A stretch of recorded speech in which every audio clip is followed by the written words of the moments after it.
माननीय सहकार आयुक्त, तत्कालीन आयुक्त, सहकार आयुक्त कोथमिरे साहेब यांच्या अध्यक्षतेखाली राज्यातल्या सगळ्या पतसंस्थांचे फेडरेशन आणि उच्च स्तरीय अधिकाऱ्यांच्या उपस्थित सभा झाली।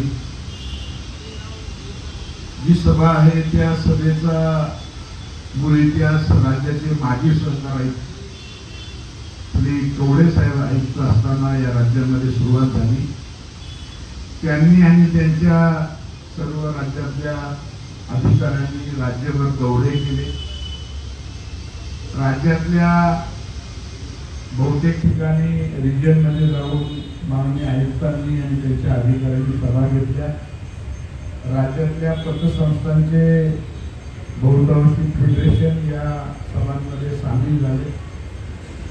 मुंबईमध्ये आपण सर्व सामील झालो आणि हे जे नियामक मंडळ आहे थोडक्यात पतसंस्थांच्या डिपॉझिटसाठी संरक्षण देण्याची संकल्पना मी फार थोडं कायद्याच्या भाषेत साहेबांनी मी फार ढोबळ तुम्हाला माहिती म्हणून सांगणार आहे। एक सर्वसाधारणपणे लोकांना असं वाटतं, ठेवीदारांना असं वाटतं, सर्वसामान्य जनतेला असं वाटतं की बँकांमध्ये जर पैसे ठेवले, नॅशनल बँकांमध्ये पैसे ठेवले तर आपले पैसे सुरक्षित असतात। आता नॅशनल बँका ज्या आहेत केंद्र सरकारच्या अधिपत्याखाली आहेत आणि बाकी काही खासगी बँका आहेत देशामध्ये, कोऑपरेटिव्ह बँका आहेत। या सर्वांना 5 लाख रुपयापर्यंत ठेवीचं संरक्षण डिपॉझिट गॅरंटी कॉर्पोरेशनच्या माध्यमातून दिलं जातं। अनेक वर्षापासून पतसंस्थांची राज्यामध्ये मागणी होती ही बँकांप्रमाणे पतसंस्थांमध्ये ठेव ठेवणाऱ्या ठेवीदाराच्या रकमेला संरक्षण मिळालं पाहिजे अशी एक ढोबळ मागणी तुम्ही आम्ही पूर्ण राज्यभर गेली। मला तर या मुवमेंटमध्ये 25-30 वर्षापासून आपण ही मागणी करतो आणि मग काही वर्षापूर्वी मला वाटतं सारंगी साहेब राज्याचे सहकार आयुक्त असताना, गायकवाड साहेब मला वाटतं रिटायर झालेली मंडळी आहेत आयुक्त असताना आयुक्त अधिकारी अशाच प्रकारची एक संकल्पना घेऊन एक संस्था स्थापन केली।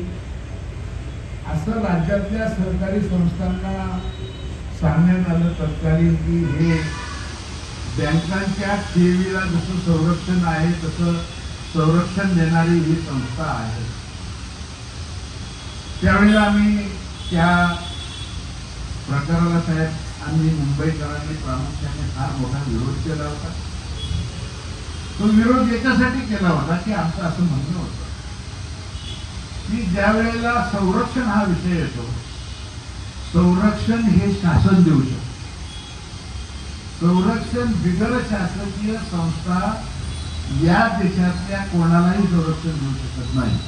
हा आपल्या देशाच्या कॉन्स्टिट्यूशन मध्ये डॉक्टर बाबासाहेब आंबेडकरांनी तुम्हाला संरक्षण पाहिजे असेल कुठल्याही गोष्टी तुम्हाला शासनच देऊ शकतं आणि शासन बाजूला ठेवून अशा गॅरंटी कॉर्पोरेशनचा अध्यक्ष व शासकीय सदस्य निवडला ही गोष्ट बरोबर नाही आणि त्यावेळेला थोडं मतांतर झालं, डिफरन्सेस झाले आणि असं वाटलं की काही ठराविक लोक याच्यामध्ये विरोध करतात। आम्ही विरोध नव्हता, आम्ही हे टिकणारं नाही याच्यापेक्षा हे अवास्तववादी आहे आणि शेवटी जे व्हायचं ते झालं आणि ते स्थापन केलेलं शेकडो करोड रुपये राज्यामध्ये जमा करण्यात आले आणि लोकांचं फार मोठं कोट्यावधी रुपयाचं व्याजामध्ये नुकसान झालं।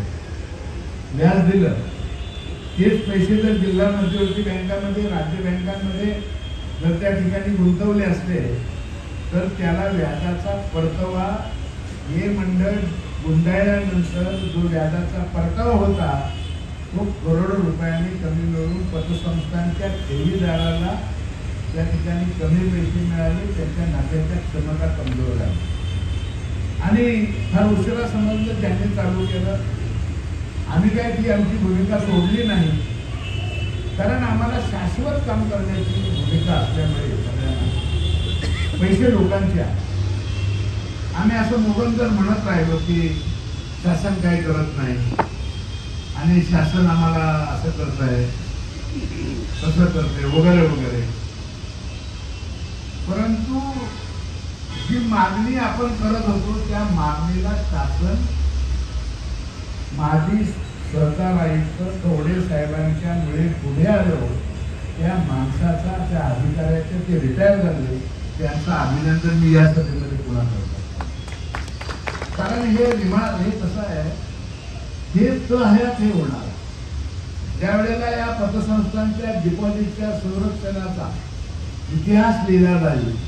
या इतिहासाची सुरुवात कवडे साहेबांच्या नाव घेतल्याशिवाय होणार नाही.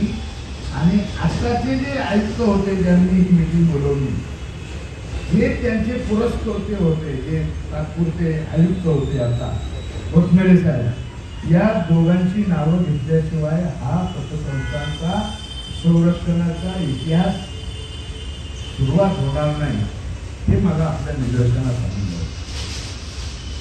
आता काय नेमकं आहे, आमच्या एका सहकार्याने प्रश्न केला की हे केव्हा चालू होणार आहे, किती रुपयाला आहे. साहेबांनी सांगितलं, आमच्या आनंदराव माहिले साहेबांनी सांगितलं. हे नेमकं काय आहे त्यामध्ये? हे काही नाही, शासनाने या राज्यातल्या आता ज्या 13,000-14,000 ग्रामीण बिगर शेती आणि नागरी सरकारी पतसंस्था ज्या आहेत, एवढ्याच आहे 13,500. या पतसंस्थांच्या मध्ये ज्यांनी ठेवी ठेवलेल्या आहेत त्या ठेवीदारांना शासन संरक्षण देत. ती रक्कम ही 1,00,000 रुपयापर्यंत आहे. ही एवढी सोपी आणि साधी योजना. कारण या नियामक मंडळाचे जे अध्यक्ष आहेत, आयुक्त, हे IAS अधिकारी आहेत. हे शासनाचे प्रतिनिधी म्हणून त्या ठिकाणी गेलेले आहेत. या नियामक मंडळामध्ये या संकल्पनेमध्ये स्थिरीकरण त्याच्यामध्ये देणारा पैसा, याचं ऍक्सेप्टन्स आणि याचं विड्रॉल आणि याचं एक्सपेंडिचर, याचं थोडक्यात नियोजन करण्याचे 100% अधिकार शासनाच्या अधिकाराला. त्यामुळे बिगर शासकीय लोक जरी ह्या मंडळामध्ये असले तरी सुद्धा शासनाचाच वर्ग असणार. IAS अधिकारी शासनाचा प्रतिनिधी असल्यामुळे या पैशाला बिलकुल धोका नाही आणि हे पतसंस्थांच्या हिताचं आहे. म्हणून मागच्या वेळेला कवडे साहेबांना विरोध करणाऱ्या या संकल्पना लोकांना मुंबईमध्ये एकमेव तुम्ही लोक आहात. आपण पतसंस्था परिवारमध्ये मी आग्रहलेख लिहून महाराष्ट्रामधल्या पतसंस्थांमध्ये काम करणाऱ्या कार्यकर्त्यांना आश्वासित केलं की हे आपण ऍक्सेप्ट करायला पाहिजे. आणि आज उशिरा का होईना आज पोचलेले साहेब ही बाजू विरोध होत असताना त्यांनी यशस्वी करून दाखवली. त्यांचं पुन्हा या ठिकाणी मला आठवलं. कारण जर आपल्याला कोण आपल्या हिताचं काही सांगत असेल आणि आपण अज्ञानाने एखादा विषय समजूनच घेणार नसेल तर मला वाटतं आपण भरकटच चाललेलो असं म्हणतात. आणि मी हे वाक्य भरकटत मी तुमच्या मोमेंट नका, मी तोच काय करतो. माझ्याकडे शासनाची टिप्पणी आहे. मी हे येणाऱ्या पतसंस्था परिवारमध्ये आपण छापलं नाही तर पुढे गेले गुरु छापले. हा, आपण हे नाही छापले छापले. राज्यातल्या अर्ध्या पतसंस्था तोट्यात आहे. त्यांनी साहेबांनी आकडे सांगितले, तुम्ही कॅल्क्युलेशन नाही केलं. अर्ध्या पतसंस्था म्हणजे 13,412 म्हणजे आपण असं गृहीत धरूया 13,500 पतसंस्था आहे. आणि त्याच्यामध्ये 4,426 पतसंस्था म्हणजे 4,900 पतसंस्था, 8,900 पतसंस्था फायद्यात आणि 4,400 म्हणजे फायद्यातल्या संस्थेपेक्षा अर्ध्या पतसंस्था या तोट्यात. त्याचा अर्थ असा, महाराष्ट्र सहकारी संस्था अधिनियम 1960 त्याच्यामध्ये आता आमोलाग्र बदल करण्याची आवश्यकता असं माझं वाटतं. आम्हाला ट्रेनिंगची मार्क्स ही फक्त ऑडिटच्या मार्क्ससाठी आम्ही घेतोय. त्यांनी आपल्याला आता मला नाही बोलायला पाहिजे पण मी बोलून टाकतो. मला या मुंबईकरांनी संधी दिली, मी जे आज बोलणार आहे मी सिद्ध करून टाकतो. महाराष्ट्र विधान परिषदेची निवडणूक लागली. मी त्या टीचर मतदारसंघामधून राष्ट्रवादी काँग्रेस पक्षाचा अधिकृत उभा म्हणून मी विधान परिषदेसाठी उभा आहे. 26 जूनला त्याचं मतदान आहे. मी निवडून जाणार आहे. आणि मी आज जे बोलतो लिहून ठेवा सगळ्यांनी पाहिजे, चेक करा की आपल्याला कुठलीही सहकारी संस्था नोंदणी करायची आहे. तुम्हाला काही निकष ठरवावे लागणार. आपले काय निकष आहे? एवढे असले, एवढे सेल कॅपिटल असलं, एवढ्या ठेवी असल्या, 3 वर्षाचं प्रोजेक्शन दिलं, बरोबर ना? तुम्हाला हे असं होईल तसं होईल. मुळात हा कन्सेप्ट त्यावेळेला बरोबर होता. आज त्याचा फायदा समाजातल्या अनेक लोकांना झाला, परंतु ज्यांना ह्या विषयाचं ज्ञान नाही ती मंडळी या क्षेत्रामध्ये आली. आणि आज एवढ्या मोठ्या प्रमाणामध्ये सभासदांना पतसंस्था डिव्हिडंड देऊ शकत नाही, एवढ्या मोठ्या प्रमाणामध्ये. मग हे कारण काय? तर ते आपल्या गवडे साहेबांच्या लक्षात आलं की आपण याच्यात काहीतरी केलं पाहिजे. त्यांनी ही योजना आणली की ज्या पतसंस्था लिक्विडेशन मध्ये गेलेल्या नाहीत, ज्या पतसंस्था डिफॉल्ट झालेल्या नाही, म्हणजे काय कामकाज बंद झालेले नाही, या 2 सेक्टर सोडून या राज्यातल्या सगळ्या पतसंस्थांना ही योजना लागू होणार आहे. हा याचा मतितार्थ आहे. मग 5 पैसे की 10 पैसे, पहिले 5 होते, 10 पैसे मग 5 केले, त्या काही याला काय अर्थ? शासनाने भूमिका घेतली आहे की पहिला तुमचा कन्सेप्ट क्लिअर व्हायला पाहिजे. 5 पैसे की 10 पैसे हा विषय तर त्यावेळेला होता ना, आजही तो विषय राहिलेला पण नाही. आता जर माझ्या पतसंस्थेमध्ये 100 रुपयाच्या ठेवी असतील तर मी 10 पैसे त्या आर्थिक वर्षाच्या अखेरचा जो बॅलन्स शीटला असेल, तुम्ही ज्या वेळेला इन्कॉर्पोरेट होणार आहे त्यावेळेला त्याचे पैसे तुम्हाला दिले. आता बँकांमध्ये काय करतात? बँकांमध्ये तुमचा जो प्रश्न होता अनिल की गेल्या वर्षी 100 कोटी होते, मग यावर्षी 25 कोटी, मग आम्ही 25 कोटीचं अंशदान भरायचं का? असं नाही आहे. तुम्हाला पूर्ण रकमेचं त्या वर्षाच्या पूर्ण रकमेच्या ठेवीचं जे काय दर असतील त्याच्याप्रमाणे भरायचे. तुम्ही तुमच्या पतसंस्थेच्या बाहेर एक बोर्ड लावायचा असा अभिप्राय आहे. आणि ते बरोबर आहे. काय अभिप्राय आहे की आपली 1 लाख रुपयापर्यंत ठेवीची रक्कम ही संरक्षित शासनाच्या मार्फत झालेली आहे. आता विचार करूया, आपण पूर्ण राज्य डोळ्यासमोर ठेवूया. या राज्यामध्ये एकूण 13,000 का 13,500 पतसंस्था, याच्यातल्या 90% संस्था काय म्हणतोय मी, 90% संस्था या 1 कोटीच्या आतमध्ये ठेवी असणाऱ्या पतसंस्था. मला कसं आहे, आपण थोडा विषय समजून घेतला आणि फक्त 10-15% या पतसंस्था या 1 कोटी किंवा 5 कोटीच्या पुढे असणाऱ्या बघा, एकूण ठेवी 72,685. 1 कोटीपर्यंत असलेल्या पतसंस्था 8,000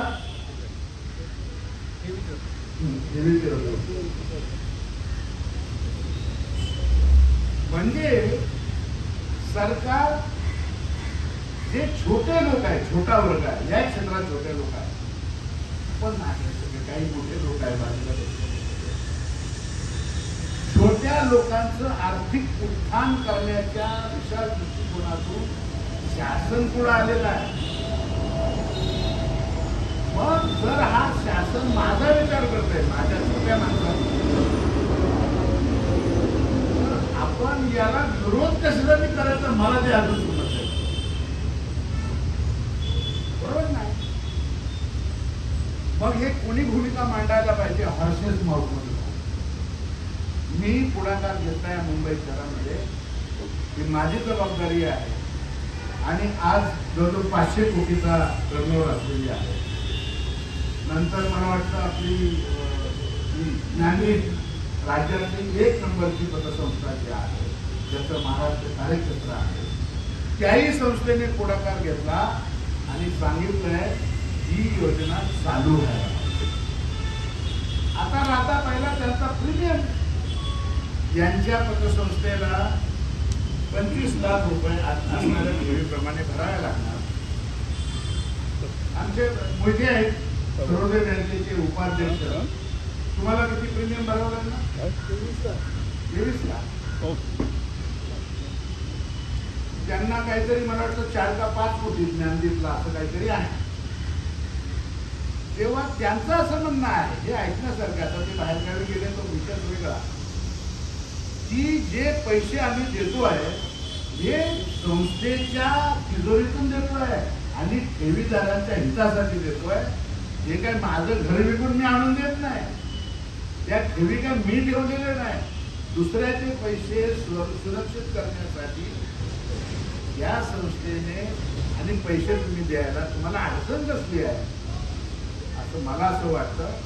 छोटी माणसं मोठी जर करायचं असेल आणि फक्त मोठ्यानेच मोठं राहायचं असेल असं नाही का, छोटा माणूस याचा स्तर बदलला पाहिजे, ही माणसं हळूहळू मोठी व्हायला. काय सांगितलं त्यांनी पुढे, 10%च्या आतमध्ये तुमचा ग्रॉस एनपी असायला पाहिजे. त्यांनी पुढे सांगितलं नेट एनपीए 5%च्या आतमध्ये असावा. त्यांनी सांगितलं तुमचा कॅश रिझर्व्ह हा 1% पाहिजे. बरोबर ना. त्यांनी पुढे सांगितलं कुठले कुठले कायदे उपलब्ध आहेत, तुम्हाला थकबाकी झाली तर आपल्याला 101 आहे, वेळ पडली तर 91 आहे, वेळ पडली तर सिक्युरिटायझेशन ऍक्ट आहे, वेळ पडली तर आपल्याला निगोशिएबल इन्स्ट्रुमेंट ऍक्ट आहे 1940.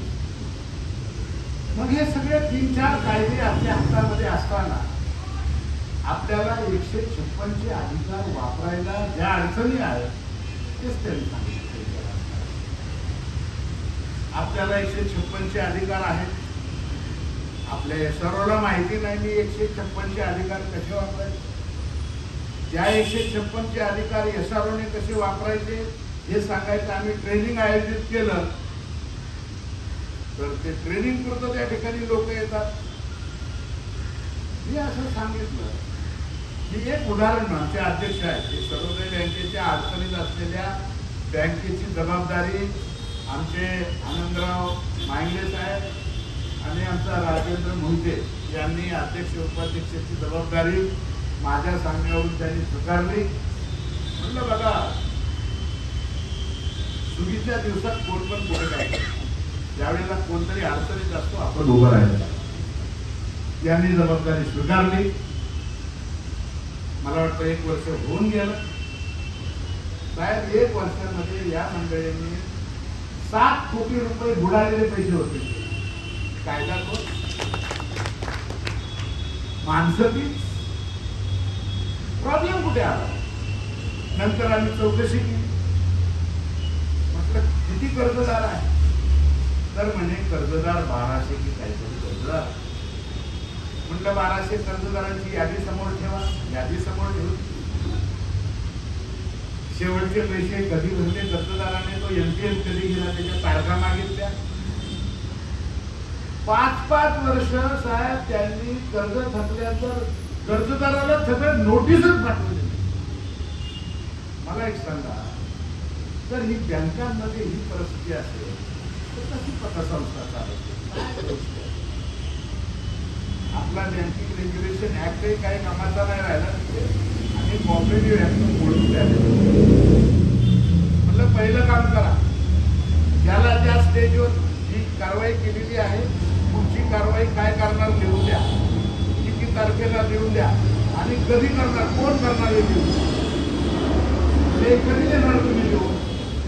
तर ते कोणते अधिकारी होते ते त्यांनी सांगितलं साहेबाला 3 महिने लागतात. म्हणजे 1200 कर्जदार त्याच्यावर शेवटची कारवाई काय झालेली आहे सगळे एनपीए मध्ये गेलेले. मग ती कारवाई पुढची कारवाई तुम्ही नेमकी कायद्याप्रमाणे काय करणार आणि ही कोण करणार आणि कधी करणार? म्हणजे ही माहिती तुम्ही आम्हाला त्या 1200 लोकांचे टाईप करून कधी देणार? 3 महिने. म्हटलं तुमच्याकडे लोक किती? म्हणजे 37 की 38 काहीतरी अधिकारी कर्मचारी. प्रॉब्लेम कुठे आहे?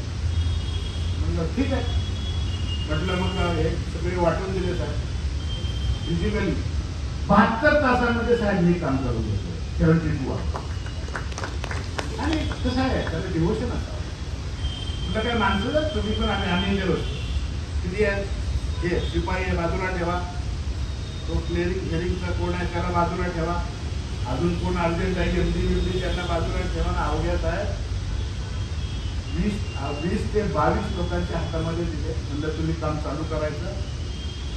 तुमचा 4:45 ते 5 वाजता तो संपतो तुमचा बँकिंग आवर. 3 तास काम करायचं. 3 तास आज करायचं. उद्या सकाळी 9 वाजताची ड्युटी 6 वाजता संपायची. ते 3 तास करायचे आणि परत त्या दिवशी संध्याकाळी परत 5 ते 9 करायचे. दुसऱ्या दिवशी परत असे एवढेच तास काम केलं. यांना एकच सांगितले अध्यक्ष आणि उपाध्यक्षांनी डॉक्टर महाजन संचालक आहे म्हणजे इथून हलायचं नाही, इथून हलायचं नाही. आम्ही पाण्याच्या बाटल्या आमच्या पैशाने पाणी दिलं जायचं बँकेत. कसं आहे तुम्हाला मला हे सगळ्या पतसंस्थांना सांगितले सुगीच्या दिवसांमध्ये होळी करायला काय अडचण नसते की बाबा मग जेवणाची प्लेट आणा, काजू आणा, बर्फी आणा. आपण अडचणीत आलेलो आहे ना, मग आपण कसं वागलं पाहिजे अडचणीच्या काळामध्ये. बसले मंडळी कर्मचाऱ्यांनी साहेब बिफोर टाइम सगळ्या नोटिसेस तयार झाल्या. आता प्रश्न उभा राहिला त्याला पोस्टामध्ये कोण टाकणार? साहेब पोस्टामध्ये त्याला आठवला पाहिजे.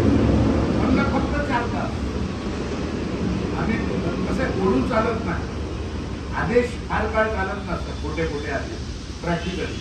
आम्ही एकाला बोलवलं, तुझ्याकडे किती होत्या? तुझ्याकडे किती? 30 का 35 काहीतरी होत्या केसेस. मग त्या केसेस होत्या, मग त्या करायला तुला एवढा वेळ लागला. मग त्याचं इन्व्हेलर तू हाताने टायपिंग केलं खड्ड्यात, हाताने पत्ता लिही आणि पत्ता लिहिल्यानंतर तू त्याचं कॅल्क्युलेशन चूज कर. त्याचे किती येणं, काय झालं वगैरे, काय नोटीस आहे ते तुझा ड्राफ्ट एक स्टँडर्ड फॉर्मेट केला. आमच्या समोर बसायचं. आम्ही बसून दिली साहेब त्याच्यामध्ये 4 तास बसून 4 तासाचं आम्ही कॅल्क्युलेशन केलं होतं. किती वेळ, तू किती वेळा बाथरूमला जातो, तू किती वेळा चहा पितो, किती वेळा सिगरेट पितो मध्ये बाहेर जाऊन करून काय करणार? एवढंच करणार ना. हे सगळं डबल त्यांना कन्सेशन दिलं आणि ते काम झालं. म्हणजे आता डम कुठे करायचं, कुठल्या पोस्टामध्ये? म्हणलं दादरला जायचं आणि विटीला जायचं. ते गेले सर्व केले आणि सर्व झाल्यानंतर साहेब आम्हाला जरी 1 वर्ष म्हणालं ते त्याचा परिणाम व्हायला म्हणून ते 7 कोटी साहेब घाबरून लोकांनी दिले. परंतु रिझर्व्ह बँकेला हे मान्य नाही. रिझर्व्ह बँक म्हणतात तुम्ही कोण आला हे महत्वाचं नाही, हे संचालक मंडळ कोण होता आम्हाला काही देणं गेलं नाही, तुमचा टोटल इफेक्ट हा बरोबर नाही, आम्हाला कर्ज करायला बंदी, ठेवीचं व्याज जास्त वाढवायला बंदी वगैरे वगैरे. त्याच्यामुळे सिबिल रेशो वाढत चालला, लॉस वाढत चालला, कर्ज वाटप करायचं नाही. त्यांनी शेवटी 35चं बंधन टाकलं. त्या बंधनात सुद्धा पैसे साहेब होते. सेकंड फेज मध्ये आम्ही आहोत, आम्ही टार्गेट अचीव्ह करण्याच्या भूमिकेमध्ये आहोत. मला जे सांगायचं ते मी आता सांगतो. आपल्या पतसंस्थाने साहेब तुम्ही सांगितलं की ते 15 दिवसांनी की 1 महिन्याने ते पालक अधिकारी वगैरे. साहेब माझा आमचा फार वाईट अनुभव आहे पालक अधिकारी. आता प्रश्न असा आहे की ज्या पाण्यात राहायचं त्या पाण्याबरोबर किती वेळा वैर करायचं, वैर करताना माझ्यासारखा वापरत किती वेळा मी अधिकाऱ्यांबद्दल बोलायचं. पालक अधिकारी नेमले, एकदाही पालक अधिकारी आले, एकदाही माझ्याकडे पत्र आहे, एकदाही नॉट ए सिंगल टाइम. त्यामध्ये मग मीच पुढाकार घेतला ह्या फेडरेशनने. म्हटलं आपण ड वर्गातल्या संस्था क वर्गात आणण्यासाठी, क वर्गातल्या पतसंस्था क वर्गात आणण्यासाठी ही कवडे साहेबांची भूमिका होती. मला त्यांच्या बोलण्यामध्ये साहेब प्रामाणिकपणा वाटला, मला त्यांचा चेहरा प्रामाणिकपणा वाटला.